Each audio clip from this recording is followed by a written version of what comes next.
Alors Ben H, vous avez pour mission de nous faire voyager cet été avec vos cartes postales mythomanes. Vous avez passé le week-end où encore ? Eh bien, comme souvent dans cette émission, j'ai voulu partir à la découverte de l'endroit qui a vu naître et grandir notre invité. Parfois, ça peut permettre de faire découvrir des petits villages méconnus. Parfois, c'est vraiment l'occasion de mettre le doigt sur ces petits coins de France dont on ne parle pas assez dans les médias.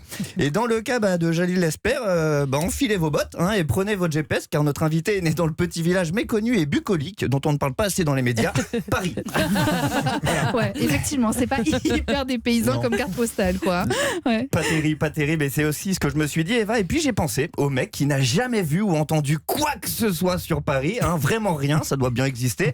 Un mec a grandi dans le fin fond des Pyrénées, par exemple, c'est vraiment un exemple. Oui, nous fâchez pas avec vraiment un tout petit exemple, ça pourrait être partout ailleurs, dans un petit chalet au milieu de nulle part, le mec qui se lave dans une rivière, qui se nourrit uniquement des écureuils qu'il chasse et qui possède 3 chèvres, une pour le lait, une pour le fromage et une troisième pour l'amour. Ce type dont le seul contact avec notre civilisation se résume au passage du Tour de France devant son champ une fois tous les 10 ans. Et bien pour ce mec, je me suis dit que cette carte postale mythomane de Paris sera dépaysante, voire peut-être attirante, bien que pour des raisons sanitaires et pratiques, il sera difficile pour cet homme de venir visiter le musée du Louvre avec Biquette. Oui. Et puis plus généralement, on peut faire un sondage. En vérité, les gens connaissent très mal Paris. Tenez, va qualifier moi Paris en 3 mots par exemple. Je dirais un patrimoine magnifique, la grande cuisine, la mode. Et voilà, donc absolument comme tout le monde. Ça c'est typiquement ce que pense aussi la jeune Californienne qui rêve de notre capitale pour son voyage de noces. C'est exactement ce que se dit la jeune étudiante en journalisme lorsqu'elle quitte Nice pour venir chercher ses premières piges dans une rédaction parisienne. Attention, vous allez déraper. Je parle de personne en particulier.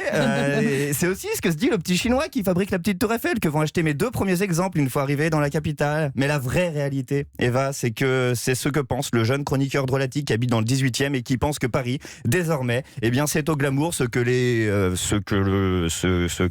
Vous avez un problème avec la suite de votre vanne, là, j'ai l'impression. À l'heure où je vous parle, ma vanne, elle est comme Paris, encore en travaux et pas du tout accessible. C'est vrai, c'est l'enfer niveau circulation. Aujourd'hui, si tu veux réaliser le vieux fantasme de cinéma qui consiste à déambuler cheveux au vent sur les grands boulevards avec une femme sublime, oublie la décapotable.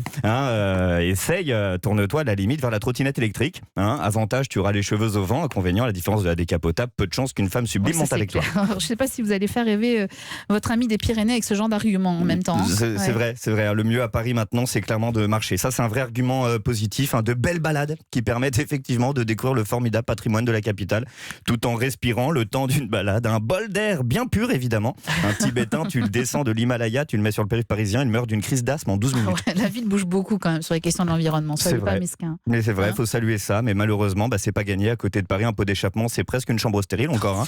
Mais vous avez raison, Eva, je dois donner envie. Et après tout, ma carte postale doit être mythomane. Alors je me lance. Chers amis des Pyrénées et d'ailleurs, venez à Paris. Parce que non, Paris, ce n'est pas que ça. C'est aussi des gens qui font la gueule et puis des rats. Mais à part tout ça, c'est vrai, je le reconnais, Paris, c'est vachement sympa. Merci de m'avoir écouté. Merci Ben H.